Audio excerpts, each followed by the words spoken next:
Alright, hello and welcome back to another video. So we're about 3-ish weeks into the 327 League, and I've been grinding it a lot, and still playing the Lightning Res mana stacking Kinetic Blast character that I showed off in the last video, and I've put a lot more currency into it now, and really gotten into a state where I think it is pretty cool. I'm quite invested, and I figured I'd sort of show off where the character's at, because I think it is in a pretty good state, and it's, doing things a little bit different than a lot of other people doing this sort of archetypes, which I think is kind of cool. Whether it's better or not, who knows? I don't really compare builds that way, so you can be the judge of that if that is something that is important to you. But yes, so this is the Kinetic Blast of Clustering Mana Stacking Guardian at this time.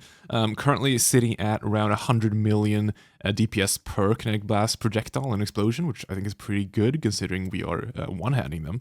And we're also basically fully Svalinn block capped. We are 86, 87 effective block right now, which is pretty comfortable. And we are also currently at a movement speed of like 243% when I'm actually just playing, because of a bunch of action speed buffs and things like that. So we're very speedy as well. So the character feels great and feels very tanky and is very fast. So I've been really having a lot of fun with it. I've also been doing the really juiced invigoration blight strategies with it, and it's been doing super well there. And as anyone who's stopped by the stream has maybe seen, I've been doing a lot of blight and building a lot of towers. But yeah, characters are great at that, and it's very fun to play. So I'll also show you what I've been doing. I think it is pretty cool. Okay, so here is the character in game. So I went through in the last video sort of the basics of what the skill is and how it scales and how it works, but I'll do a quick little run through here just to get you up to speed if you haven't seen the last video. So this is a character utilizing Kinetic Blast of Clustering. This is a transfigured version of Kinetic Blast, which is a one skill that shoots out a projectile that when it collides with something creates explosions around it, and these explosions can shotgun. So the way it's used generally is you use it together with a Spellslinger setup with Tornado. This makes it so that whenever you cast your one skill, you spawn these tornadoes. These tornadoes can be forked off of, so you have access to fork via this rune graft right here, which makes it so that you fire at most one projectile, but you get a free chain and fork. So what this Spellslinger setup does is it makes it so that your Kinetic Blast of Clustering, which only fires one projectile anyway, forks off of this tornado right here into two projectiles, and then those get their explosions around them. And then because we are anointing this split shot node down here, this makes it so that projectiles have 50% chance for an additional projectile when forking. This actually gets around the caveat of Kinetic Blast of Clustering having only one projectile. These actually do just spawn copies of Kinetic Blast of Clustering, so that's very powerful. So whenever this procs, you have to get an additional projectile as well, which is very cool. And these projectiles all cause explosions when they collide with things, and they can all overlap in shotgun, and if you set things up correctly, this skill does a lot of damage. So that's very cool. The way we scale its damage is this is a skill that gets base damage off of your maximum mana. So you can see right there, the deal added physical damage equal to 18% of your max mana. So you get straight flat fizz from it. So that because of that, we are scaling a bunch of mana because you have 19,000 mana right now. And an important thing to note is that this does not care whether or not your mana is reserved. So it just looks at your total. So you're perfectly fine to reserve mana like I have here. Doesn't actually affect the amount of flat you get at all. So that's why we get our flat. We're scaling the flat with Indigon to get our percentage. So when Indigon says that you get increased spell damage for each total mana you have spent recently, up to 2,000%. So assuming you spend enough mana, which Indigon itself ramps and makes it so that you do spend enough mana, this will give you 2,000% spell damage, which because of the way wand skills work now, is converted into attack damage at 200% of their value. You can see the second line right there. So basically this helmet gives you 4,000% attack damage for Kinetic Blast of Clustering. So that is all the percent you'll ever need, and that's all the flat you'll ever need, and that's generally the way we scale damage. So that's sort of the gist of the build. So how are we scaling mana? So you can see I have a lot of mana. I have 19,000 mana. So that is via the new Foulborn unique. So this is Foulborn Choir of the Storm.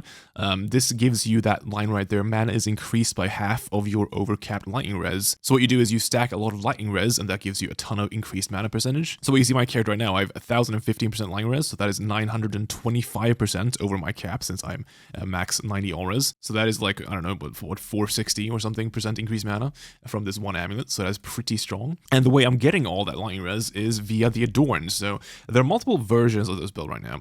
So I'm doing the Adorned version. I'm probably in the minority, I think. A lot of people are doing the cluster version, where instead of Adorned and these sort of magic jewels, you do a bunch of voices, a similar voices setup, but then also you do small clusters, which have int mana and lightning res and increase effect. And so you basically just stick a bunch of these in there, and then you just spec those instead of doing the Adorned stuff.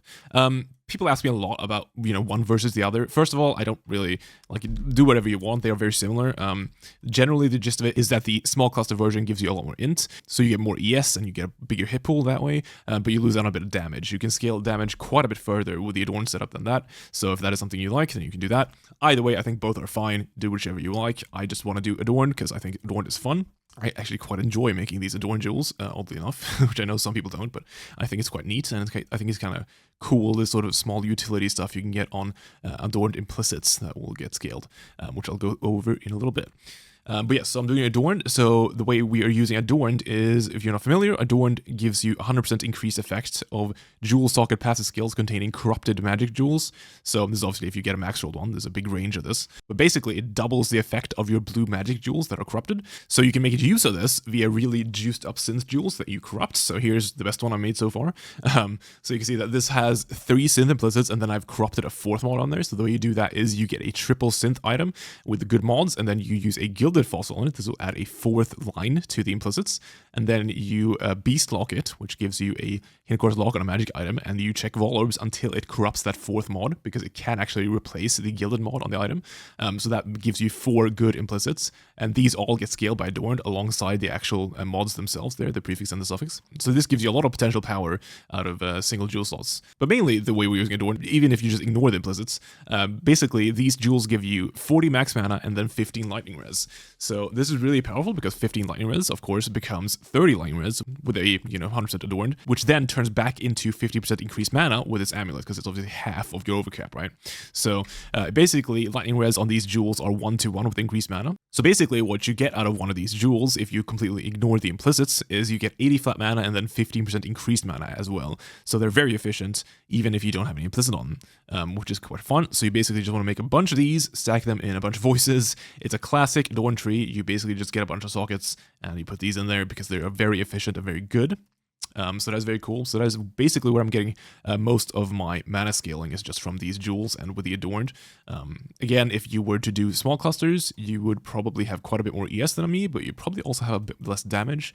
But, again, both versions are fine and both versions are good. So that is how we're getting a bunch of lightning res, which then stacks our mana. We then also use this chest mod. So this is a grasping mana mod, which I've transferred over to a Twilight Regalia. Critical strike chance is increased by overcap lightning res. So every single lightning res you get over your cap is just straight up given to you as crit chance as well. So what that means is that I'm getting 950 whatever % increased crit chance from this one chest piece, which means I'm basically getting fully crit capped with just this mod alone. So there's basically no need for any more investment in crit.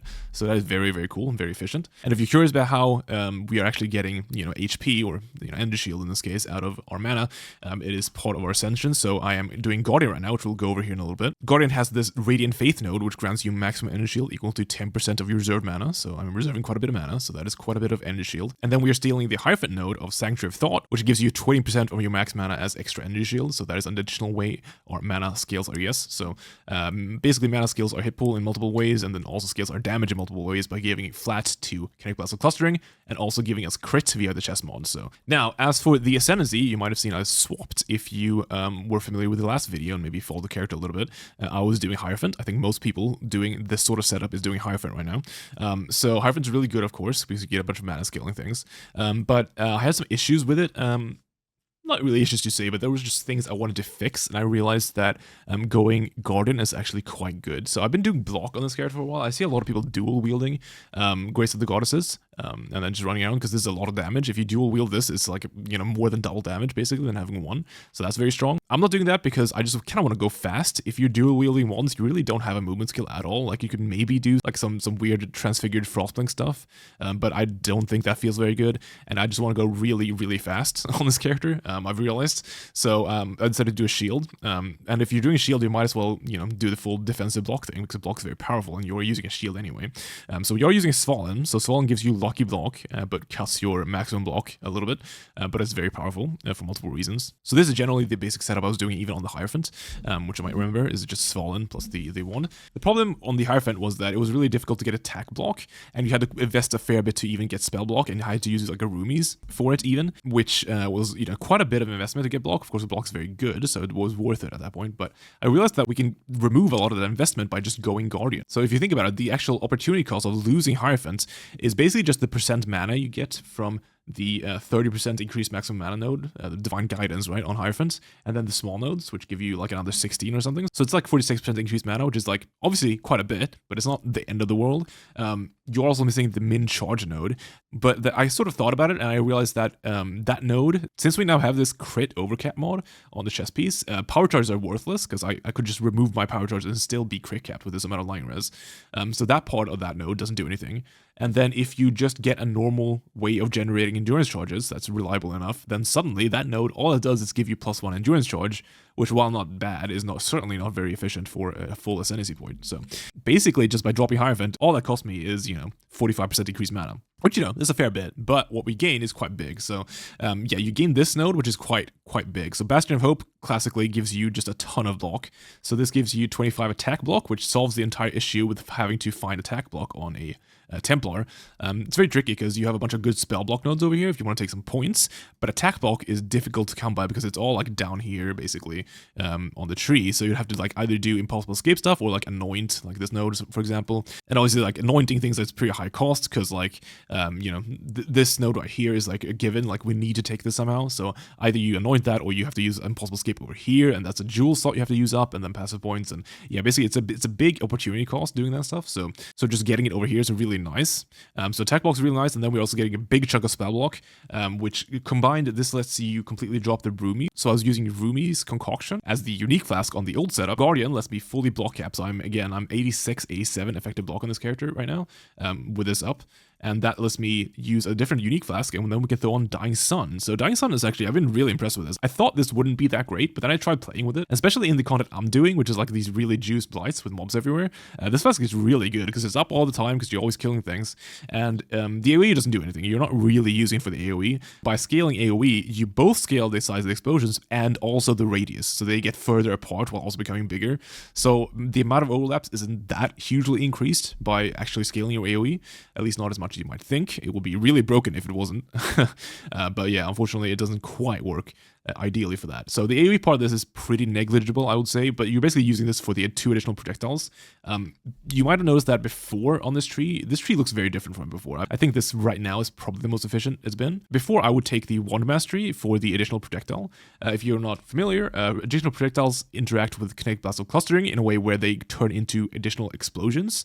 So these explosions that happen around the radius that I mentioned before, it basically adds another explosion in there, so basically gives you more overlaps functionally. It might be like somewhere between like 12 and 20% more damage or something like that on average, but it's very difficult to estimate Kinetic Blast hits, unfortunately. Maybe there's a good way of doing that, but I'm not very familiar.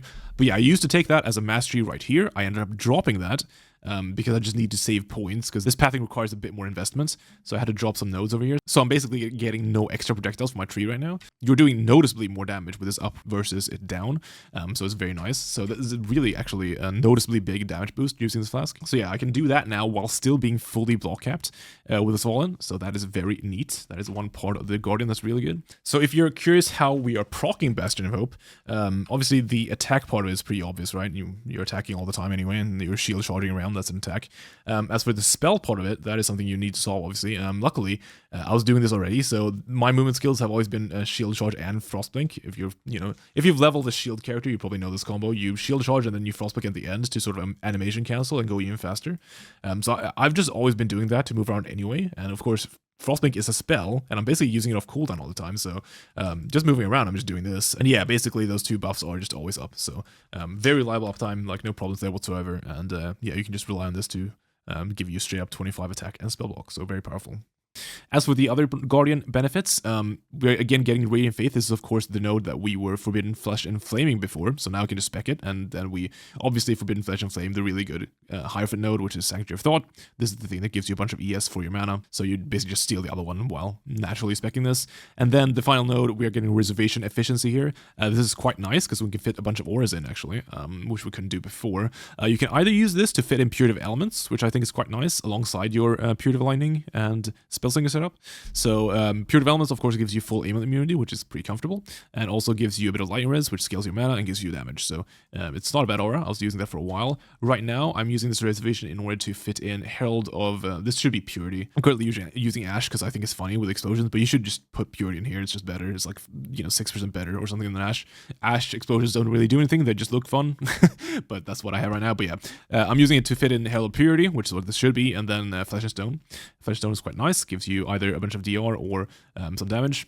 It's a range based. It's a little bit iffy, but at least in the content I'm doing right now, it should be pretty good, because not only are there a bunch of procs shields during blights, which you have to get up and close to, we're also scaling a bit of AoE, which scales the area effect in which this buff gets worse and worse, if you get what I mean. Like the min area is still the same, but like it tapers off slower, so you functionally get more uptime on it. Either way, I think this should be pretty good, even though initially I thought it would be kind of bad with this skill. I'm pretty sure actually it should work pretty well. So right now I'm using those alongside Tempest Shield and Pure Lightning for the auras, and then of course I'm also using, as before, I'm using Precision and Clarity as well in here. So those are the auras I'm running right now. You also might notice that I used to take this spell block cluster up here to cap both spell block and get a little bit of attack block. I no longer need to do that for various reasons, so I changed the initial pathing. So we used to path up here, right, through the nodes right here, and then follow the outer edge here to connect to the mana nodes down here, and then also follow the outer edge to get this cluster here. So I've swapped this around, so we're going down via the strength nodes and then taking the cluster just straight left here, and then going through the sign area in the middle, and then connecting outwards towards all the voices, of course. So this is kind of nice because first of all, this gives you a lot more strength nodes. This build is actually quite strength starved. You need quite a bit of it because we are again running Svalinn, and this requires 123 strength, so you need quite a bit of it. But we also want to replace basically as many strength nodes as we can with block tattoos. So because of this, we need quite a bit of strength. So going this pathing gives you quite a bit of strength just on its own, because these travel nodes are all strength, and then you get access to these pretty decent ES and mana nodes right here, which also give you a bit of strength, which is cool. I'm then using a Lethal Pride here. Not only does this give you endurance on kill from, I believe, this node right here, it also gives you some double damage, which is nice, but mainly it adds, 4 strength to all these different nodes, so that gives you quite a bit of strength and lets me tattoo a ton of these nodes. You can see I have a lot of block tattoos here, so that is how I'm getting a lot of that. As for why I like this middle pathing, besides just getting the pathing over here, which is very nice, we are using the classic combo of the Unnatural Instinct plus Light of Meaning. So because this version of the build doesn't really scale much int versus the cluster jewel version, I'm sort of starved on percent sources. So doing this setup with Unnatural Instinct and Light of Meaning, if you're unfamiliar, this gives 3% increased ES to all these nodes in this area, and then Unnatural Instinct gives you the bonuses of all the unallocated small paths in the radius. So all these small nodes around this jewel get 3% energy shield from the Light of Meaning, and then you get that bonus because they are unallocated. Also, it just so happens that this area just has good nodes for the Light of Meaning anyway. Like the Light of Meaning gives you all these mana nodes, which are just nice on their own. Also gives you these AoE nodes, which are nice on their own, and then you get some, I don't think the other ones are super huge, but those are just quite nice on their own. This combo alone gives you a ton of energy shield. So if I just take this jewel off, for example, you can see that it currently gives me, like 3,000 something energy shield just straight up. So it's a very, very potent combo, this, for a few jewel slots, which is very nice. And of course, pathing through the middle gives you access to all these cool little mana nodes here. So these are pretty good. Mana nodes are here. These are pretty good as well, and also give you an additional node for the Lethal Pride right there.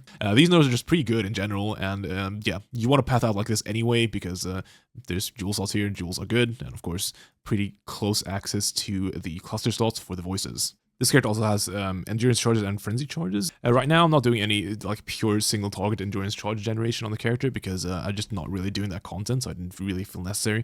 And honestly, the character is very tanky even without charges. But I am getting endurance on kill off my Lethal Pride, so it's up basically all the time doing the juice blight stuff I'm doing. There are other solutions if you want endurance charges for single target. I just haven't felt the need to do it right now.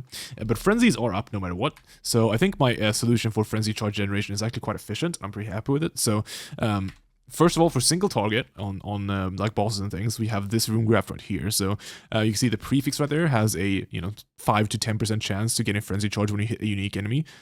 This is more than enough to give you full frenzy uptime very, very easily because Kinetic Blast Guardian hits very frequently. So, and then for clear, because obviously these are specifically unique, so they don't actually, this mod doesn't do anything versus rares or magics.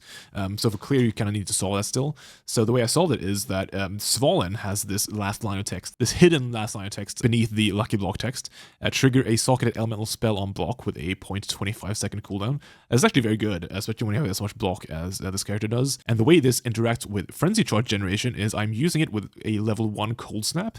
So Cold Snap is an elemental spell, which, you know, gets triggered by the Svalinn thing. And this basically creates a ground AoE where you have a 25% chance to gain a Frenzy Charge when an enemy dies within it. So basically, whenever you run around, whenever you block something, it'll cast one of these and it'll just spawn on the ground, and whenever something dies in it, you get a Frenzy Charge. This is very reliable Frenzy Charge generation for just mapping.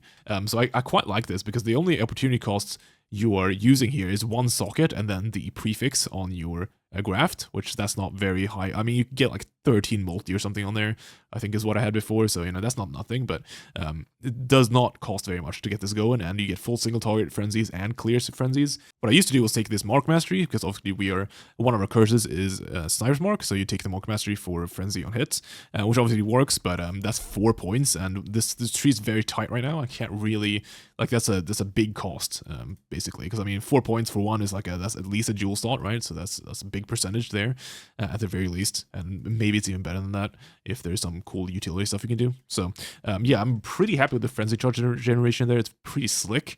As for the other thing, I'm proccing with the Svalinn. I'm using it to automate sigil power. It's kind of nice. You don't need to press it anymore. It's just pretty handy. And then I'm using it for the second curse. So I'm using a double curse, Choir of the Storm, you might have noticed. So you can have an additional curse. The main curse is Sniper's Mark, of course. So I've seen some people be confused about this. Kinetic Blast can't split. It literally says that on the gem. So right there at the bottom, projectiles cannot split. So that part of Sniper's Mark doesn't matter. So you don't need to like scale Mark effect in order to try and get more splits or anything like that. Don't worry about it.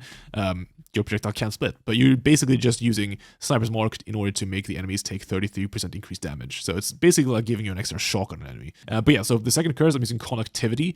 Now the ideal will actually be Elemental Weakness, because that will give you minus res in all the different types. And we are doing mostly lightning, but it's a split between the different elemental types alongside all the fizz we're doing, of course. Ideally, this curse would be elemental weakness. However, I discovered this league that apparently elemental weakness, the spell, does not have an elemental tag, which you know, that kind of pisses me off. So it actually does not get procced, as far as I know, by this Svalinn, even though it literally has elemental in its name. So that's a little unfortunate. But so we have to use Conductivity, which is still good, but you know, it would be even better if we could use Weak. But whatever, it's fine. This is a really nice way of automating curses. As for the other gear pieces, again, crit overcap chest, nothing too special there. That's obviously a good item. Indigon, I got a nice corruption on that thing. So, you know, reservation multiplier, you don't really need this if you are trying to make this character. Don't think that you need to copy all my corruptions or anything like that. You really don't. If you don't have that corruption, you can just take a reservation mastery here. I'm not taking any of them right now, so we can see there's a 12% increased mana reservation efficiency mastery on mana. You could just like drop a random mana node and take that if you need some reservation. I'm not taking that because I don't need to right now. Gloves, we are using pretty basic wall gloves, so these are just fracture attack speed int and then you know, a bunch of ES and mana and lightning res. So you could do, I was doing for a while, I was doing Abyss Socket on this, and then obviously just putting an Abyss Jewel in. Abyss Jewels are very powerful instead of that attack speed mod. However, the more I've tweaked this character, the more I played with it, the more I realized just how socket starved it is. And that's also part of the reason why I still haven't gone like all or anything. I've tried out all, I've tried out doing the Spectre thing with the Bloodline Ascendancy, so you can get the Spectres right here, which make you action speed immune and also gives you some attack and cast speed. I've tried this out. Spectres are really bad. They require at least like 5 sockets to make work, so like a 4-link and then convocation in the automation setup. So they would require that, and then they still die unless you're doing the turtle, which is really slow and only gives you uptime when you're convocating. So it's just, I don't know, I was not impressed by the Spectres, but I did try them out. So you might be able to make it work for you if you want to try it out, but for me, basically nothing but the turtle lived, and the turtle felt really awkward because of how slow it moves. So yeah, I'm not really into it. I'm still just using the attack speed one. Of course, this is a little bit less value on this character right now because the increased crit chance bonus this gives doesn't do anything for the character because, again, I'm still just crit capped on my own.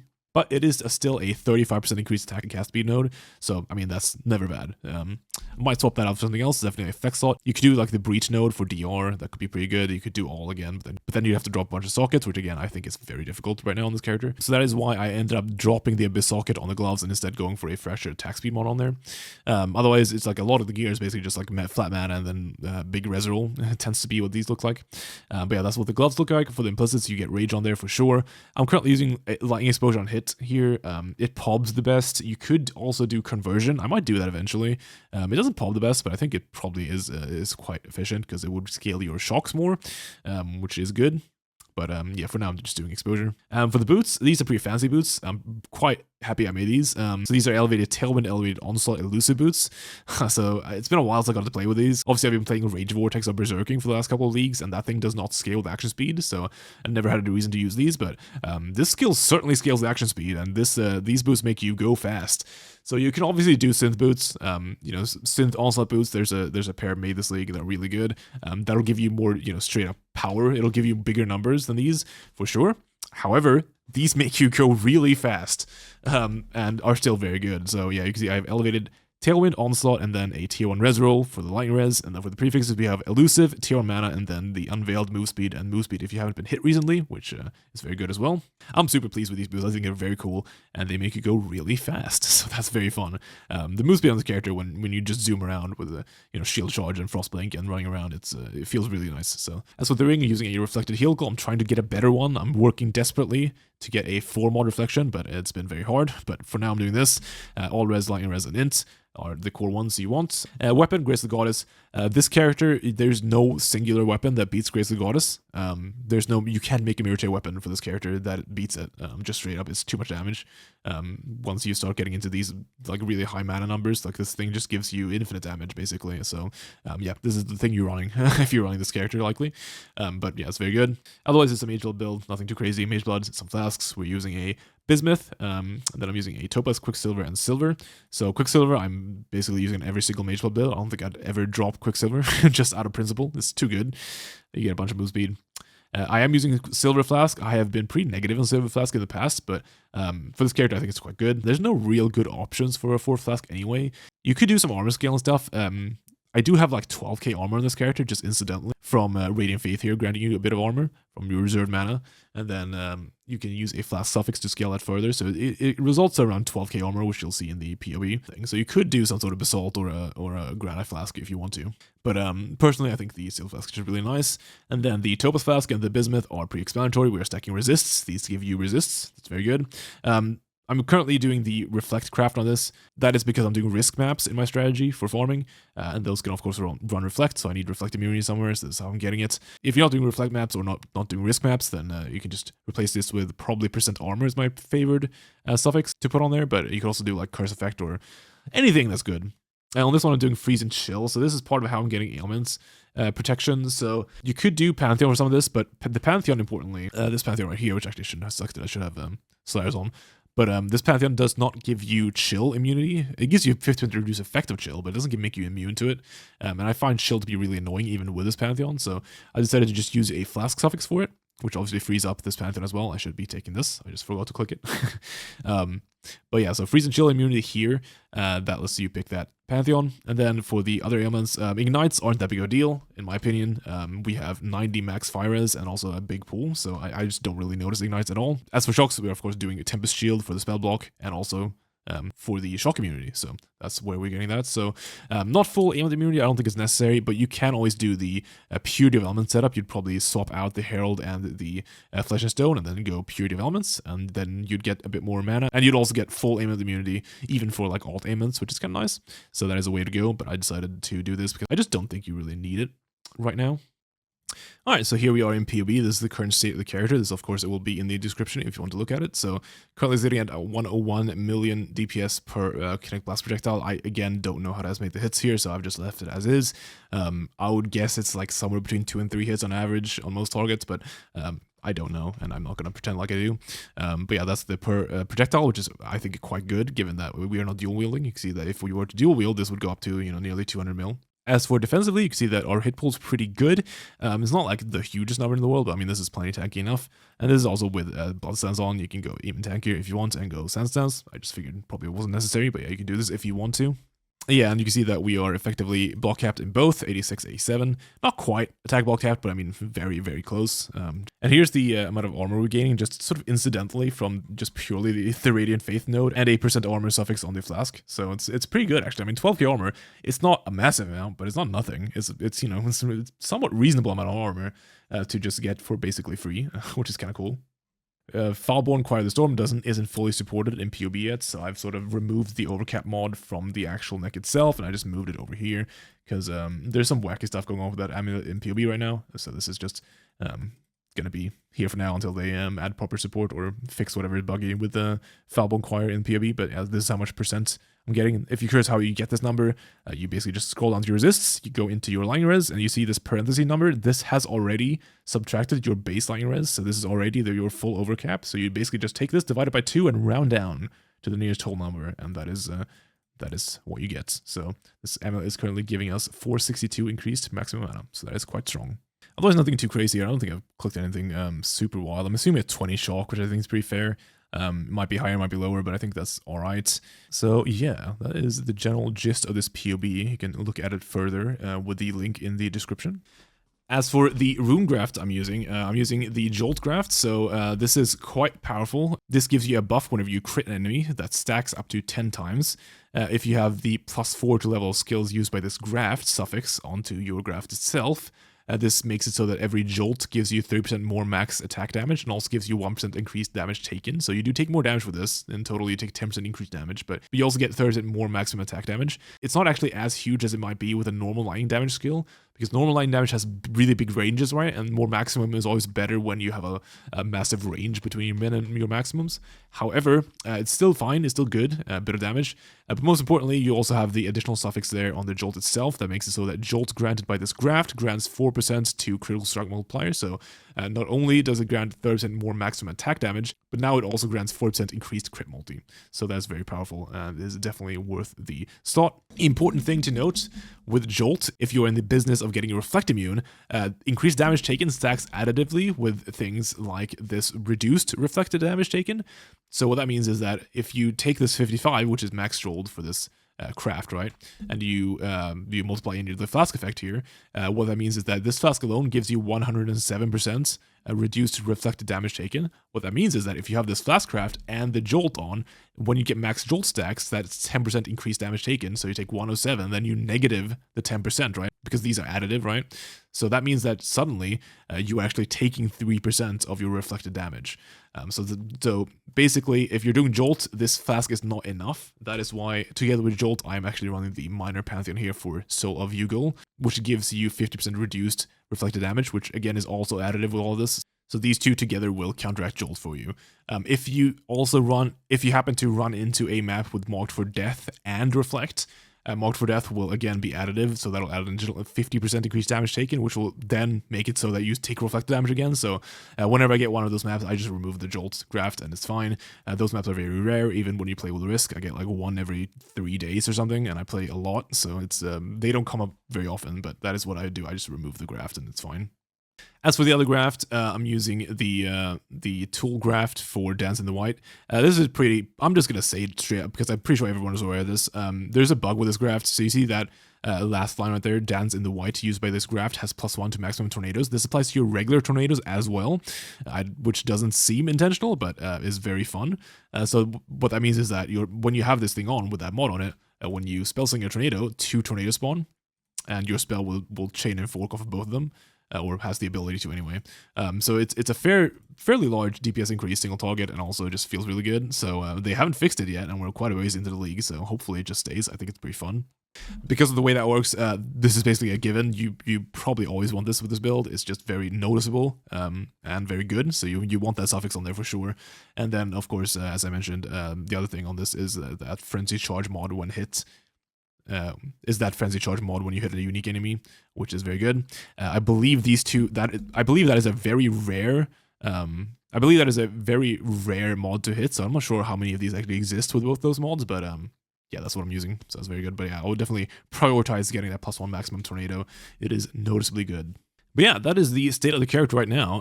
Hopefully you enjoyed it. I tried to go over most things that are different than what I've done. I'm very happy with this out right now. I've been tweaking this a lot. I mean, as you can see, it's very invested, first of all, and then also, yeah, I've been probably thinking about it a lot. So I like where it's at right now. I'm definitely gonna keep working on it. Maybe there'll be changes in the future, but this is where it's at right now, and I think it is very fun and very cool. Of course, it's very invested. That is sort of the deal with this channel. I play a lot, and this is just what happens after 3 weeks or whatever of me just throwing currency at something. But hopefully, maybe you can get something out of it, and maybe you find it fun to watch. I am really having a lot of fun with this character. I'm currently working on upgrading all my Abyss jewels. As I showed you, this is the best thing I've made so far. This is a very good jewel. Very happy with this. Hopefully we can make a few more of these. They're pretty, complicated to hit, but yeah, it's very happy I managed to hit those ones. So I'm gonna work on making some really nice ones to make this character really pop. And yeah, that's pretty much it. I am really sorry about the lack of like consistent YouTube content in this league. I have crafting videos recorded. I just need to edit them. I sort of made a conscious effort to be more consistent with streaming, and I've had issues balancing that. It's been long streams and then no YouTube, and yeah, I'll get better at it over time. But yeah, there are streams. I do stream every day now, playing the game. So if you want to see the build in action or something, you can come over there. The link is in the description. I think it's pretty fun. But yeah, that's the character. Hopefully enjoyed. I promise I will get around to actually posting more stuff, more crafting videos, more everything. Again, I crafted all this and I record a lot of it, so we'll have some videos of that hopefully in the future. I'm actually having quite a good time in this league. I really like this character, and it's been a lot of fun to build, and I'm going to continue doing so. All right. Thank you very much for watching.